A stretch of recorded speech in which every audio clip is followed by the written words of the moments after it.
ఒరేయ్ 24 అవర్సు దైవభక్తే కాదు, కాస్త పెళ్ళా మీద కూడా భక్తి పెట్టరా. ఆఫీస్కి వెళ్ళుడు ఇంటికొచ్చుడు కాదు, అర్థమయ్యిందా? కాస్త పెళ్ళాం మీద కూడా భక్తి పెట్టి అబ్జర్వేషన్లో పెట్టాలి. మరి నీకు మొగతనం లేదని నీకు మాత్రమే తెలుసని నువ్వు అనుకుంటున్నావు, కానీ నీ పెళ్ళానికి ఎప్పుడో తెలిసిపోయింది నీకు మొగతనం లేదని. అందుకే అది పక్కింటోడితో లెగిసిపోవడానికి రెడీగా ఉంది.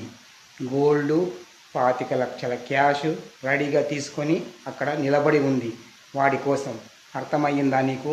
ఇప్పటికైనా వెళ్ళి నీ పెళ్ళానికి భగవద్గీత బోధించి ఇంటికి పిలిపించుకుంటావో, లేదంటే ఆశీర్వదించి వాళ్ళిద్దరిని పంపిస్తావో ఇక నీ ఇష్టం. త్వరగా వెళ్ళి నీ నిర్ణయం ఏందో తేల్చుకో.